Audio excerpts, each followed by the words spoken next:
ദിനചര്യ ഈ വിഷയത്തെക്കുറിച്ച് Ayurveda ചികിത്സകയായ doctor Rajitha T സംസാരിക്കുന്നു. കേവലം ഒരു ചികിത്സാശാസ്ത്രം എന്നതിനപ്പുറം സ്വസ്ഥൻ അഥവാ ആരോഗ്യവാന്റെ ആരോഗ്യ സംരക്ഷണത്തിന് എന്തൊക്കെ അനുവർത്തിക്കണമെന്ന് വളരെ വ്യക്തമായി പ്രതിപാദിക്കുന്ന ഒരു വൈദ്യശാസ്ത്ര ശാഖയാണ് ആയുർവേദം. ദിനചര്യ, ഋതുചര്യ, രാത്രിചര്യ, സദ്വൃത്തം തുടങ്ങിയ ചര്യാവിധികൾ ശാരീരിക മാനസികാരോഗ്യം കാത്തുസൂക്ഷിക്കുന്നതിനായി ആയുർവേദത്തിൽ പ്രതിപാദിക്കുന്നുണ്ട്. സ്വസ്ഥനായ ഒരുവൻ സ്വന്തം ആരോഗ്യം കാത്തുസൂക്ഷിക്കാൻ രാവിലെ ഉണർന്നെണീറ്റ് രാത്രി കിടക്കുന്നതുവരെ എന്തൊക്കെ കാര്യങ്ങൾ ചെയ്യണമെന്ന് ദിനചര്യയിൽ വളരെ വ്യക്തമായി പ്രതിപാദിക്കുന്നു. ആരോഗ്യവാനായ ഒരുവൻ ബ്രാഹ്മമുഹൂർത്തത്തിൽ ഉണർന്നെണീറ്റ് ദിനചര്യകളിൽ ഏർപ്പെടണമെന്നാണ് ആയുർവേദ മതം. ബ്രാഹ്മമുഹൂർത്തത്തെക്കുറിച്ച് ദേശകാല പ്രായ ഭേദങ്ങൾക്കനുസരിച്ച് മതാന്തരങ്ങൾ ഉണ്ടെങ്കിലും സാമാന്യേന രാവിലെ 4 മുതൽ 5 വരെയുള്ള സമയമായി കണക്കാക്കാമെങ്കിലും കുട്ടികൾ, വയോജനങ്ങൾ എന്നിവർക്ക് ഈ സമയകൃത്യതയിൽ ഏറ്റക്കുറച്ചിലുകൾ വരുത്താവുന്നതാണ്. ഓക്സിജൻ ലഭ്യത കൂടുതലും ശാന്തവുമായ ഈ അന്തരീക്ഷത്തിൽ ഊർജ്ജസ്വലതയും കർമ്മശേഷിയും കൂടുതലായിരിക്കും.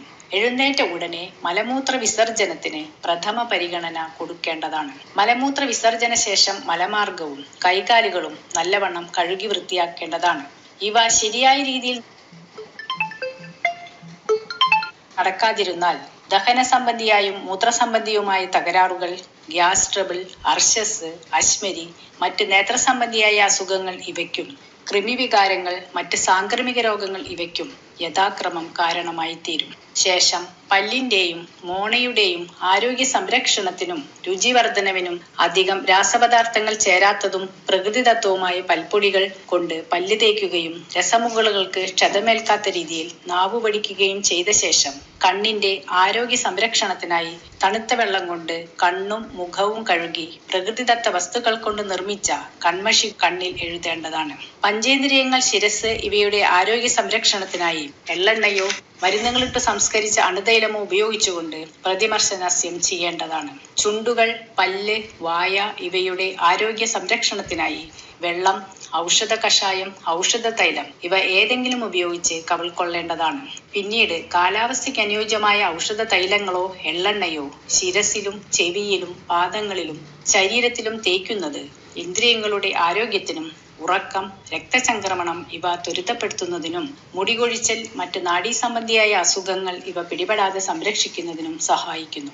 ശേഷം അർത്ഥശക്തിക്കനുസരിച്ച് സൂര്യ നമസ്കാരം, യോഗാസനങ്ങൾ, മറ്റു വ്യായാമ മുറകൾ എന്നിവകളിൽ ഏർപ്പെടുന്നത് ശരീരലാഘവം, ദഹനശക്തി, ജീവിതശൈലി, രോഗപ്രതിരോധം ഇവയ്ക്ക് ഉത്തമമാണ്. വ്യായാമശേഷം ഔഷധ ചൂർണങ്ങൾ ഉപയോഗിച്ച് ശരീരത്തിൽ തിരുമുന്നത് ദുർമേധസ്സിനെ ഇല്ലാതാക്കുകയും അവയവങ്ങൾക്ക് ഉറപ്പും ത്വക്പ്രസാദവും ഉണ്ടാക്കുകയും ചെയ്യും. തുടർന്ന് പച്ചവെള്ളം കൊണ്ട് തലയിലും ചെറുചൂടുവെള്ളം ശരീരത്തിലും ഒഴിച്ച് സ്നാനം ചെയ്യുന്നത് ത്വഗ്രോഗങ്ങൾ, വിയർപ്പ്, ചൊറിച്ചിൽ, മടി, ക്ഷീണം ഇവ അകറ്റുന്നതിനും ദഹനശക്തി വർദ്ധിപ്പിച്ച് ശരീരത്തെ ഊർജ്ജസ്വലമാക്കുന്നതിനും സഹായിക്കുന്നു.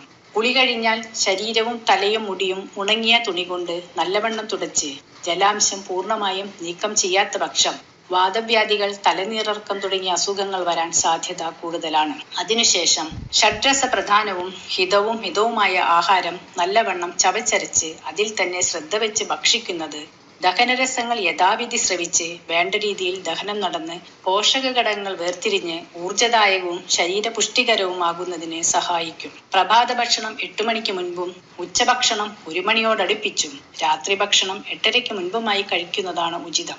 പഴകിയതും വീണ്ടും വീണ്ടും ചൂടാക്കി ഉപയോഗിക്കുന്നതും വല്ലാതെ തണുപ്പോ ചൂടോ ഉള്ളതും രാസപദാർത്ഥങ്ങൾ അടങ്ങിയതും വിരുദ്ധാഹാരങ്ങളും ഒഴിവാക്കണം. രാത്രി ഭക്ഷണം ലഘുവായി കഴിക്കാനും പ്രഭാത ഭക്ഷണം ഒഴിവാക്കാതിരിക്കാനും ശ്രദ്ധിക്കണം. മലമൂത്രവാതാദികളായ 13 വേഗങ്ങൾ തടുക്കുകയോ ബലാൽ പുറപ്പെടുവിക്കുകയോ ചെയ്യാതിരിക്കുക. രാത്രി 10 മണിക്കുള്ളിൽ ഉറങ്ങുക. മാനസികാരോഗ്യ സംരക്ഷണത്തിനായി ദശവിധ പാപങ്ങളിൽ നിന്ന് മുക്തരായി സദ്വൃത്തചര്യകൾ അനുഷ്ഠിക്കുക തുടങ്ങിയ ചിട്ടയായ ദിനചര്യയിലൂടെ സുഖായുസ്സും ദീർഘായുസ്സും ജീവിതശൈലി രോഗങ്ങളിൽ നിന്നുള്ള മുക്തിയും പ്രാപ്തമാക്കാവുന്നതാണ്.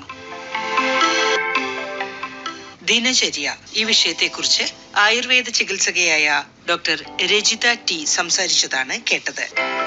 ആരോഗ്യക്കുറിപ്പുകൾ സമാപിക്കുന്നു.